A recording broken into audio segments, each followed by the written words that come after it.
Okay, good afternoon everyone. Thank you for joining. I would like to talk to you today about two different things.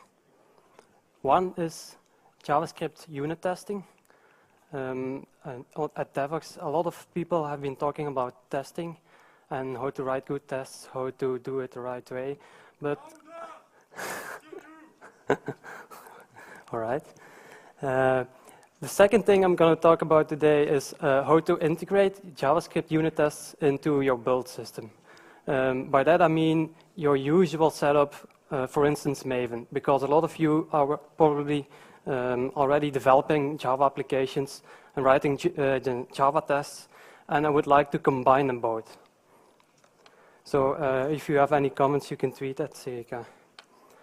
Right, this is a boring slide. Who am I? I'm a software developer at Cegeka for more than 5 years. I happen to like dynamic languages. I hope nobody kills me if I say it out loud. What's not on the slide is I also like baking. So in order to motivate you all, I baked some cookies. And if you have some questions, you can come and grab a cookie if you like. Otherwise, you need to shut up. Thank me afterwards if you really like him, because okay, enough about that. I actually yanked this slide from our agile software engineering courses. Don't worry, it's not going to be a sales talk, but I happen to like the red-green refactor pattern a lot. At Cegeka, we are actually doing agile software development. Who doesn't know what it means, agile software development? Who doesn't? I don't see anyone raising a hand. Okay, so I'll skip that. What I actually wanted to represent to you by this slide is the lack of test-driven development when you're writing JavaScript. Why does nobody do that? I have no idea. I look a lot at my colleagues and actually myself also. When we're writing Java tests, almost every time you start with the test because it's in our nature. When you're beginning to realize test-driven is important, you always start with a test. It forces us to think about the design. But why does not everyone do this in JavaScript? There are a lot of reasons why people may think JavaScript is a lot like Java. But actually, it's not at all. In Java, you have class-based inheritance. In JavaScript, you have prototypal scoping. In JavaScript, everything is dynamic. Functions are first-class citizens. JavaScript does not have block-level scoping, but function-level scoping. I can go on, but actually, you really need to start realizing JavaScript is not Java. And it's not because JavaScript, contains the word Java that it has something somewhat alike. Only the syntax is more or less the same, but that was commercial. Has commercial reasons. So when you start to realize JavaScript is not like Java, you really need to focus on your tests because it's the dynamic language and you really need those tests. You don't have any compile errors, so you're going to bump into your own mistakes a lot later in the phase. And of course, that's a really bad thing. So we are all afraid of new things. I've experienced a lot of people who are afraid of JavaScript. Why? I have no idea. I highly suspect it's just a lack of knowledge. And once you start learning the new thing, the new technology, for instance JavaScript, you might or you might not start to appreciate it. You might also start hating it, whatever, that's good. But that means you really know something about the language. And most people who write Java web-based applications only use JavaScript to bind some event handlers. For instance, when I click on this button, something happens. But there's a lot more going on. I just want you to realize that. And when you do, you might actually not be afraid of JavaScript at all and start writing some more tests about it. So, of course, in JavaScript, you also don't have any nice integration support. I just found out about the Testacular yesterday, so that's really nice. But there's no real standard except for ES5, but that's not really supported in all the browsers. it's not really fun. So actually, what do you want to do? You just want to write a simple test. How do you do that? How do I write a test in Java? What's the equivalent in JavaScript? Well, let's find out. Right, that's what I said. Most people more or less write some lines of JavaScript code into their GSP files, mostly in line. Of course, not tested. If it's tested at all, it's usually WebDriver tested. That's not really good because WebDriver is really slow. We're going to see about that. That also leaves your domain and your UI logic completely interleaved. So if you want to test it separately, that's not a really good idea. So in order for you guys to really understand something like this, I created a demo application and I implemented it the really ugly way. I'll show you. Who does this? Who knows this game? Ah, a lot of people. Okay. I actually do not get paid by Capcom, but I wrote a simple implementation on the browser, of course. Oh, damn it. Okay. So this is a very, very simple single-page web application. What it does is on this side you have a plant, and on this side you have a zombie. It happens to be a Michael Jackson zombie. I like those guys. When you water the plant size increases, and when I click on the plant, some really cool animation occurs. It's actually just shooting a pea onto the zombie. And what it's supposed to do is, of course, kill the zombie. And the zombie has a health of 3. So let's increase the size of the plant by just clicking on the watering can. You can see the number increased. So when I start shooting now, the health of the zombie decreases. So let's kill the thing. Bam, it's dead and it disappears. All this is done with simple jQuery animations. I'll let you have a look at the source code. As you can see, it's quite ugly. I just inlined everything, bam. And I didn't, of course, test it at all. What's really happening here is there's a lot of, let's call it simple domain logic going on. There's a lot of UI stuff going on, like this animate and insert after, and it's really a mess. And I would like to unit test this thing, but separately. For instance, when the plant shoots the zombie, I want to assert that the zombie dies correctly. And of course, I also want to test the UI logic. So how do I do this? Let's jump back to this. Let's jump back to the slide. Right, what you've seen is my version 1 of the demo, which is called Very Ugly. You've seen some kind of domain logic going on. For instance, if zombie less than equals 0, let's hide it because we call the zombie dead, as far as zombies can die. There's also some weird counters declared within the function scope. For zombie is 3 and plant is 0. That's not really a readable way of programming at all. I think when I open up this thing next week, I don't really have any idea what's going on. So how can we improve upon this? Well, it's not really that hard. If I should have started with writing a test, of course. That's what I really wanted you guys to know. But when I actually want to write a test, I realize writing something like this is completely impossible because this is untestable. So when I start with a test, it forces me to think, okay, how should I order this? Should I put it in separate JS files so I can test it separately? How should I do this? And I don't need to tell you guys how to do it because you all have the skill. You're all experienced developers. You're all probably applying this in Java or whatever language suits your fancy. So let's improve upon the existing code. I can simply start by refactoring the JavaScript code by using modules. Modules are a neat way to slightly abuse functions, to wrap everything within the scope. So nothing gets exposed except what I really want to return, which is this last statement. My zombies thing, this is an object. It's actually let's call it a builder or whatever. It actually returns only one function which is called create, which initializes a zombie. So I don't have my window scope cluttered with some other variables or random counters or whatever. Well, this is just one thing. What really happened is I used a module pattern to test it, to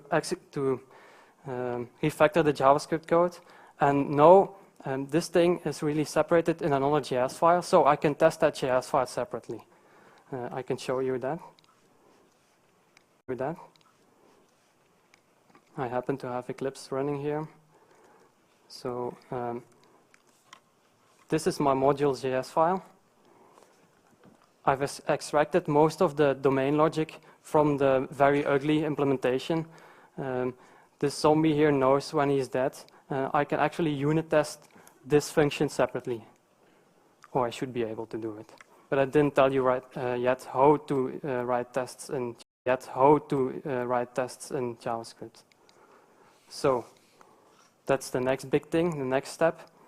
In case you don't really know what modules are or how to write a JavaScript the neat way, I really encourage you to check out Douglas Crockford's book, JavaScript, The Good Parts. It's really tiny, so you can read it in a few hours.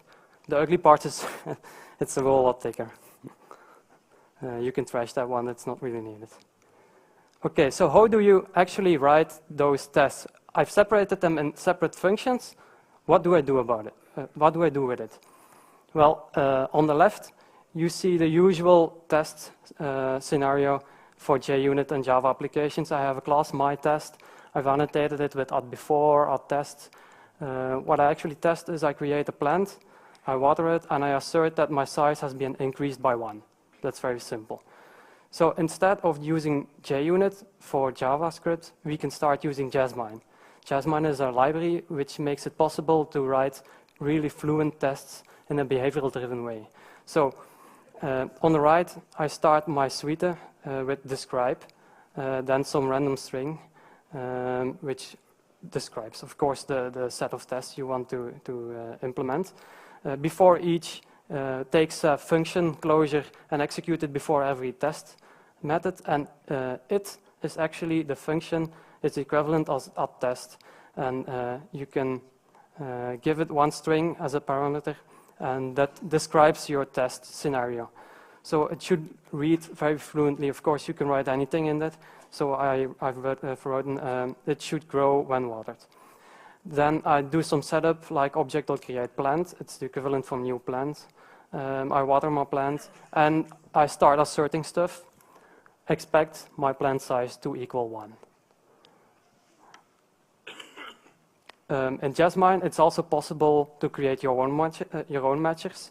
So to equal or to be, or those basic things are already provided when you just download Jasmine off the bat. So you can start using those. But if you don't really like those, or you can write some more fluent things like expect blah blah blah, some expression, punt, matcher. That's a custom matcher you've written. It may take some arguments to help you with the assertion. It may also not. You can also nest different tests. So describe it. That's completely possible. You can also do a lot of things with it. Right. The output results of actually running that JUnit test, that Jasmine test, is something like that by default. So Jasmine provides some test runners, and one of those runners is actually an HTML file which you can execute in Chrome or in Firefox or so, and it outputs the results in different divs and applies some CSS to it. So those green bullets on the top indicate every test has been executed successfully, and the red X means something went wrong, something broke. And of course, you can see the stack trace and start debugging. So I have my module.js file right here. I also have written some tests for it, which are called module-spec.js. It starts with describing plants versus zombies, describe the plants, and the assertions which come with the plant, and then the zombie part. Now, when I want to execute this in a browser, I just go to my Java source test JavaScript. This HTML file has been supplied by Jasmine. I only modified the includes. So when I execute this thing, I get something like that. Passing 8 specs, I've written 8 specs for it. Creating zombies works, growing plants works, killing zombies with plants works. And when I break something, one of these things will turn red. Quite obvious.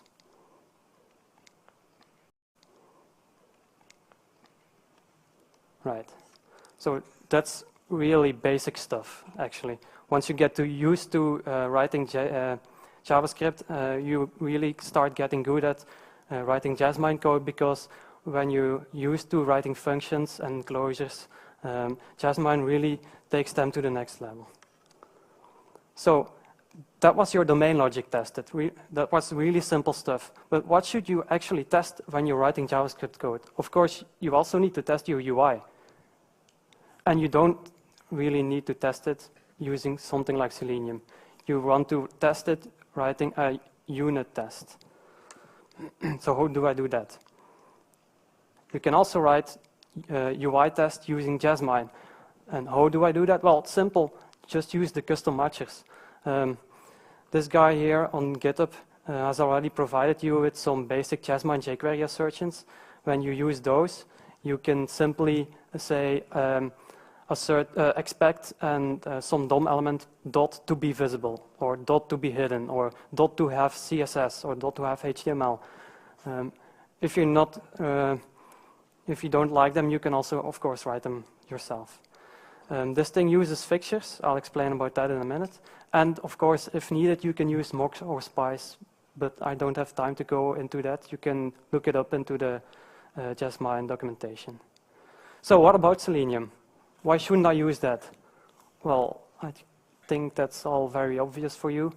Selenium requires a browser which needs to load, which is very, very slow. It's cumbersome. And of course, it's not specific enough, because I need to get my web app running. I need to have my Spring application context running if I'm using something like that. This all takes, let's say, 10 seconds or 20 seconds off your build. And that's not really efficient. I'll show you that. I've also written some WebDriver tests to test my really ugly page. So this thing tests when I click on the watering can, my plant size increases. The next test tests when I shoot the plant with a zombie, it actually kills it. When I execute this thing, JUnit loads up and hangs, because Selenium needs to start up some kind of browser. Like, for instance, Firefox. So you get a flickering, and it's actually starting to test. Okay, test is green, but it was really slow. Let's take a look. 12 seconds. 12 seconds is very, very slow for this very basic example.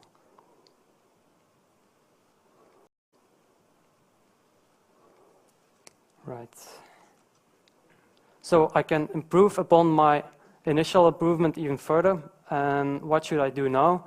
I should also extract the UI specific JavaScript things into another JS file, so I can start writing tests specific for that UI stuff. So let's see how that thing goes.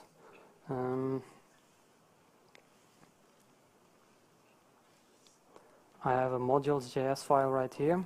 That's my initial thing. And now I also have my UI.js file. This is the rest of the very ugly code which is extracted. This thing only does UI stuff, like, for instance, the insert after and the animate I've shown you before. So actually, one of the dependencies, of course, that this thing uses my domain JavaScript file. So UI.js is actually dependent upon my module.js file. Of course, when you're writing Java, your, let's say, Spring Webflow classes are also dependent upon some public services you're going to call, or whatever the case may be. So now I can start on writing some specs for that. And you can see the custom matchers of jQuery right here. I just take the counter div using jQuery like this, hash size, and I simply expect my HTML to be 0. That's it. I can of course also use jQuery within the test to execute some clicks. So to actually water the plant, I just I grab the plant instance and I just click on it using .click or .trigger and on some kind of custom jQuery thing. Right, let's see. Ah yes, of course, fixtures. Now, in order for this to work, you need to have your size and your plant and your watering can and whatever else the case may be, which you really want to use within your DOM tree when you're executing this test. And I don't really want to start the actual implementation, the actual web application. So what do? I just write a fixture and I execute load fixtures. What's a fixture like? Fixture, not HTML. My fixture is something like this. It's very simple. It's just a flat representation of what I actually want to test. So what does it contain? Let's see, an image of the zombie, an image of the watering can, some divs, which of course, right here, the span, which displays the health. Of course, this thing never actually makes it to the browser, so you don't really need to worry about HTML completion or if the images are included, right? Or the only thing you really need here are those IDs as attributes because you're going to use them via jQuery. Now, Jasmine does all the work for you. This load fixtures actually via Ajax, it retrieves the fixture HTML file and it injects it into the DOM tree. But you don't really need to know anything about that. It happens automatically, or automagically.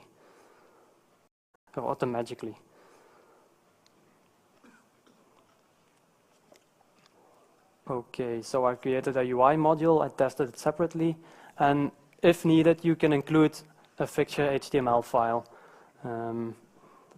using load fixtures. So actually, I'm testing this more or less like an integration test case because I grabbed my plant and I said .click, and it's actually kind of similar to the test I've written with WebDriver or with Selenium, or how you might call it. Because let's go back to that. It's exactly the same. Some of these WebDriver tests. As you can see right here, get watering can .click.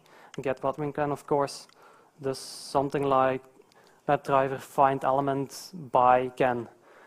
So actually, what I've done is converted parts or complete tests like this, and I've written a Jasmine equivalent of it. So now I don't really need to have my WebDriver up and running and my Firefox up and running. All right. For people who actually use Jasmine day to day, this is all nothing really new, right? So let's get a bit further. That's what I explained. Okay, so back to our integration problem. I now talked a little bit about JavaScript and how to test it and how to really separate it. So testing is important, right? But what if you have some set of Java tests and you have some set of JavaScript tests, and do I really need to run Java tests using Maven and JavaScript tests using the browser executing the spec runner HTML file? No, you don't. Of course you don't. You can integrate them. It takes a little bit of work, but you can do that. So what I actually really wanted was one command to execute all tests, whatever language that may be. And in my case, that would be Maven test if you really don't like Maven, which I've noticed a lot of Devuxians do. You can also use Ent or Gradle or SBT. Okay. So what are my options? How can I actually do this? Of course, the lazy and the stupid option would be just run specrunner.html file using Selenium, run it in a Java test. Well, that would not eliminate having to set up a browser. That would not eliminate having to deal with the slowness. And of course, I really need to parse the results. So I need to start figuring out what Jasmine does with the diffs when something goes wrong and when something does not go wrong. And I really don't want to do anything like that. So that's not really a good option. It's integrated, yeah, but it's not really a good idea. So I've gone up with something else, option number 2. This thing is a Jasmine JavaScript runner, and it's actually an annotation which you can put onto Java classes which execute JavaScript tests. On the left-hand side, you can see a typical Jasmine spec file, and on the right-hand side, you can see the executed JUnit tests, which are equivalent. This is not really clear. This is not really clear, so I'll give you a demo of something like that. Let's see. I now have a module test.js file. This one over here, I've shown you that already. It contains some basic information about zombies. I now have another Java test, which is annotated with Jasmine Suite and runs with a custom test runner. Now this thing actually does not contain anything. The body is empty, as you can see. But all the logic has been done by the runner for you. So what this does is it retrieves the same name of the test as your test class. So in my case, this is module test. So my Jasmine test runner will be looking at module spec.js somewhere in your resources path. Then it will execute that using Rhino in Java. So for those who don't know Rhino, Rhino evaluates JavaScript within the JVM. That's all you need to know. I'll execute this thing. And what you see right here is actually my test tree, which is exactly the same as my module spec.js file. So I said before I have one super describe, plants versus zombies, and then I have 2 parts which test the plant and test the zombies, as you can see right here.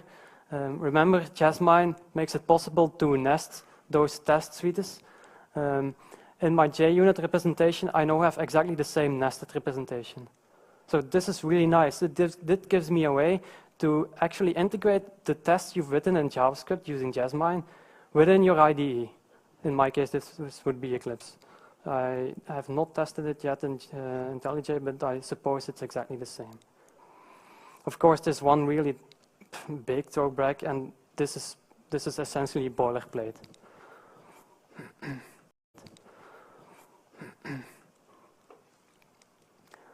But it's only option 2, right? And if you're really interested in how this stuff works, the internal workings, I've just put it up on GitHub, so you guys can check it out. It's completely open source. I encourage you to take a look at it and, of course, improve upon it.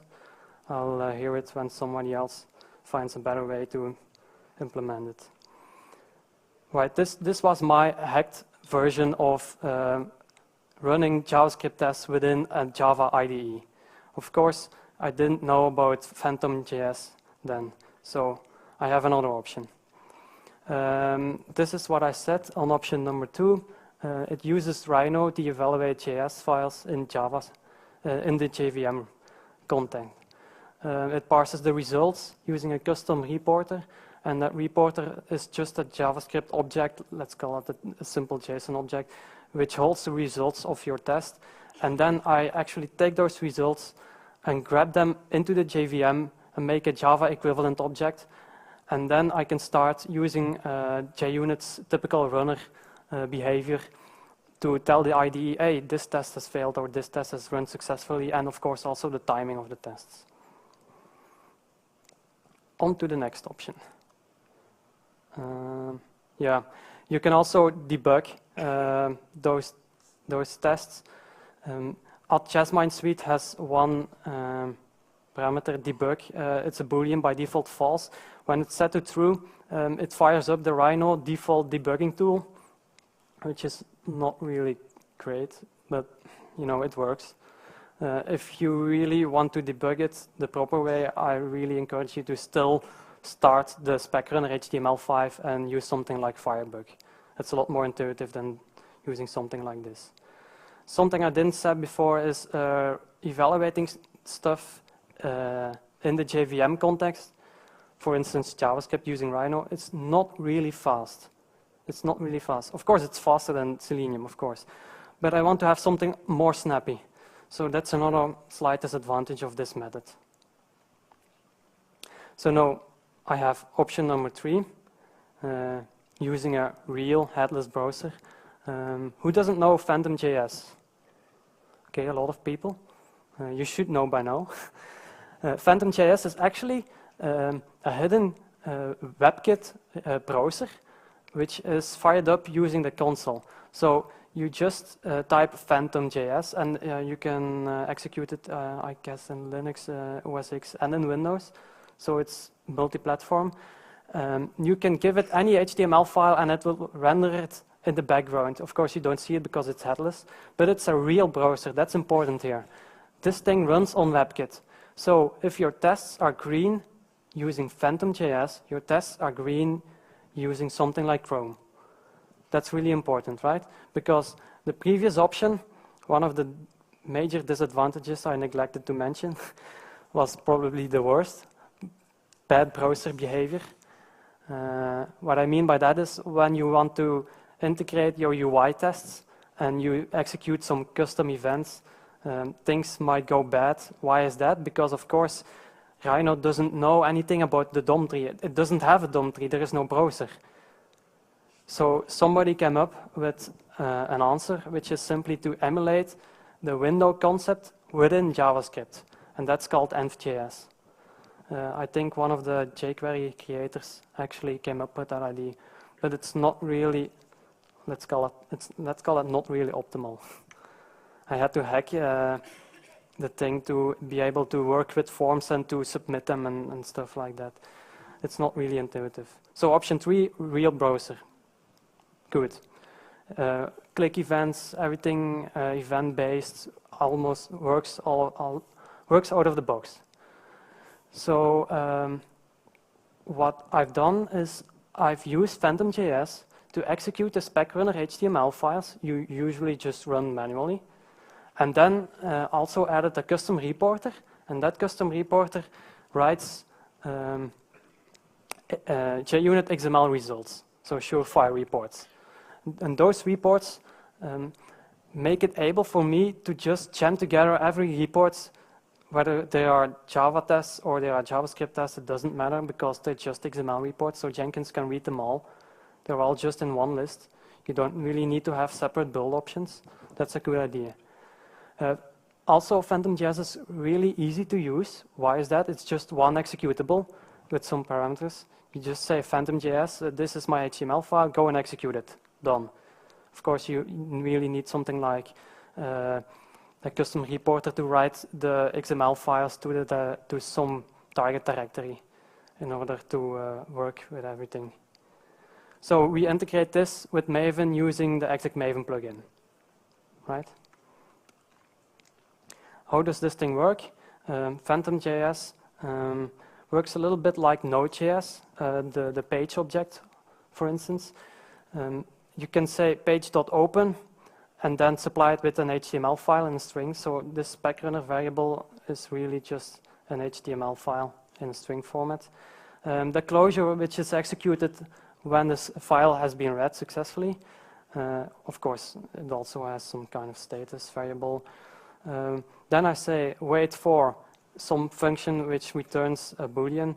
Page.evaluate, type of Jasmine PhantomJS reporter passed, not equal undefined.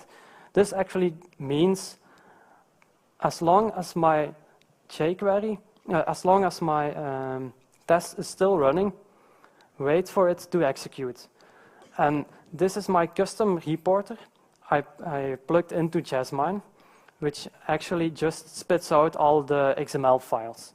And as long as that thing isn't done, I still need to wait for it. And once done, of course, you can retrieve the results of those files and place them in the correct Surefire report folder, for instance, target, Surefire reports, or wherever you may place them, and let them be evaluated using Maven, for instance. And of course, Jenkins can use Maven or something else.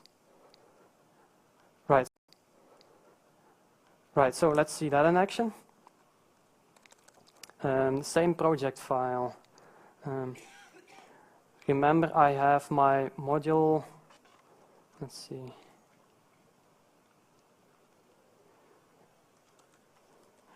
Module spec.js file. I want to execute this thing using Phantom, so I need a spec runner HTML file. It's the one I've run earlier. So this thing, I actually want to run this using Phantom. What I've done is, in my POM XML file, on the bottom, you can see something like exec Maven plugin. Now I can see why people hate Maven. Yeah, it's a lot of clutter, but it actually just boils down to executing the Maven plugin. What do I need to execute? Okay, executable right here, lib PhantomJS. You can also supply it with a working directory to eliminate the absolute paths, but I've found out that doesn't really work in Mac. Great, thank you. So these are my arguments.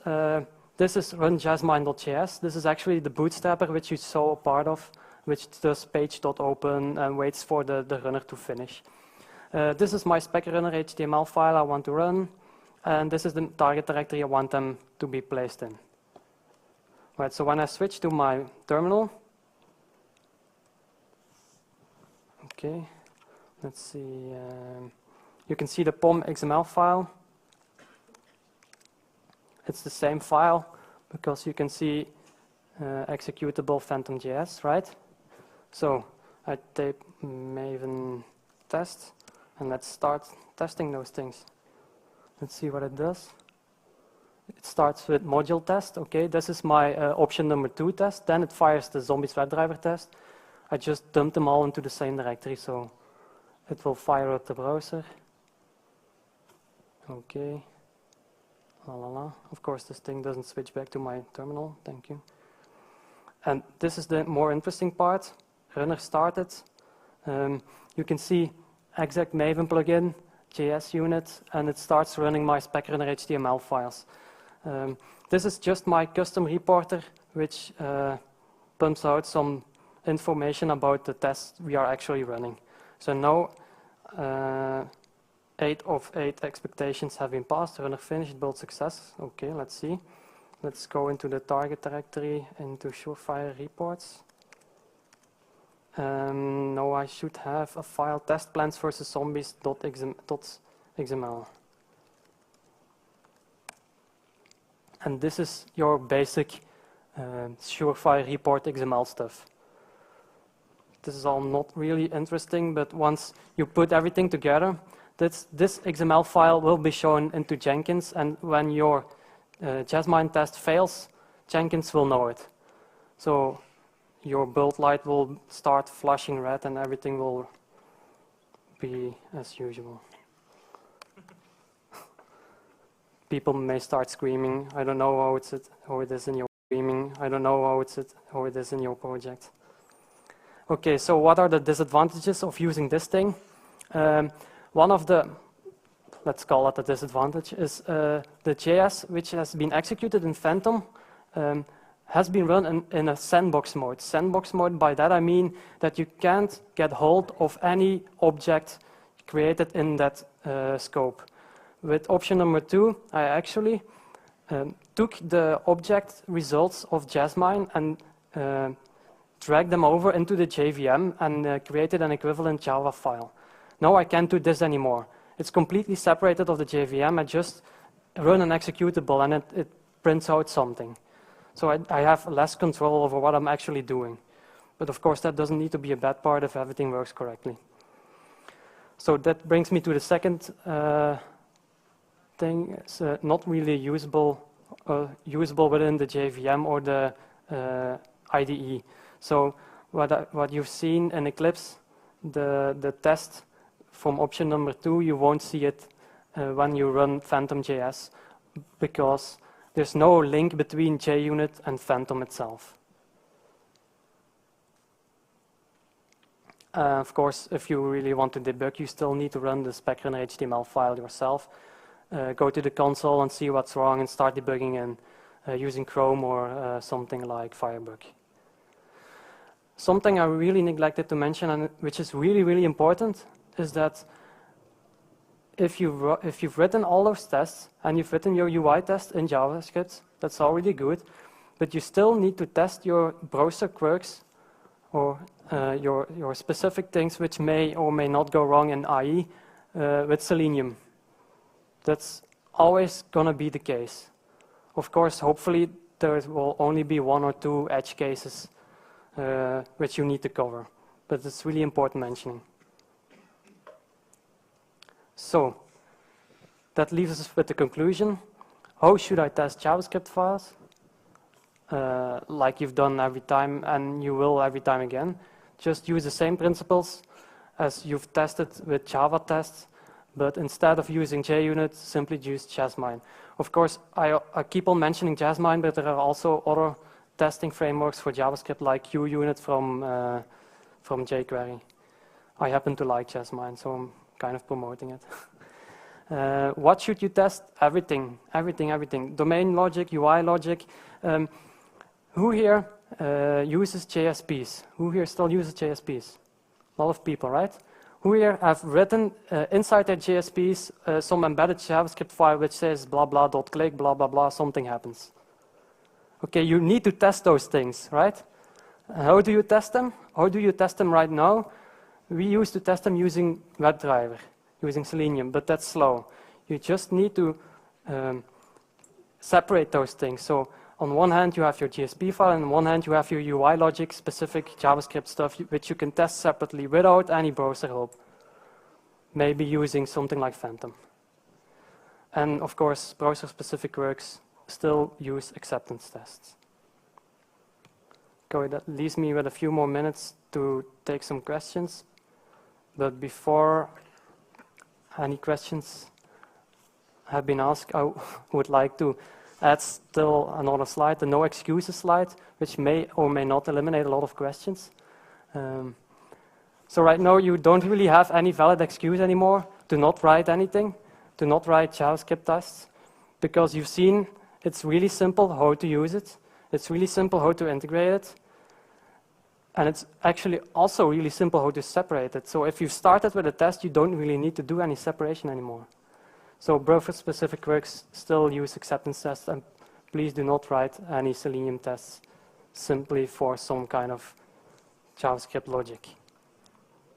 All right. Who likes cookies? Yeah? What? He doesn't have a question, he just wanted to ask. Come and get one, there are enough. Any questions? Yeah? Yeah? So, imagine that you have the classic JavaScript application that calls REST APIs to the server. Yeah. So how would you mock the API requests? Well, yeah, you can simply mock out the actual Ajax calls, and well, you can do 2 things. You can unit test separately using simple mocks for Jasmine and mock out the actual REST implementation so you don't actually go to the server. And you can not do this and write an integration test which actually goes to the server and comes back and asserts some result has been happened. On the Jasmine documentation page, you can look it up, and you can actually use spies. But I really don't have time to go into the spy thing. It's really simple to use. One of the most difficult things is that if you write your test first, Yeah. Eclipse will not help you to create the implementation from the test. Right. So what about using strongly typed language such as Dart, and then you compile to JS? Yeah, yeah. So the question was, in Eclipse, you really don't have any help when you've written your test first to create an implementation version. You can, of course, also use something like Dart, indeed. I didn't use it, but I think it's completely possible to combine Dart with Jasmine. As long as your ID supports it, I think it's completely possible. Okay. Come get a cookie if you want. Any more questions? Yeah? Will you make is it possible that you make your sample application available to us so that we can start from something and not from scratch? Yeah, sure. Everything you've seen here has been put up into GitHub. So the sample application is already online. Or can you put up the link? Yeah. Of course, I didn't really. Let's.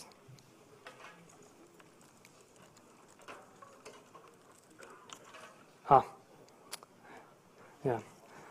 I don't really have an internet connection right here. When you go to github.com/jeffclock, you will find everything, like option number 2, the source code, and all the slides and the examples. No more questions? Okay, thank you very much for your attention.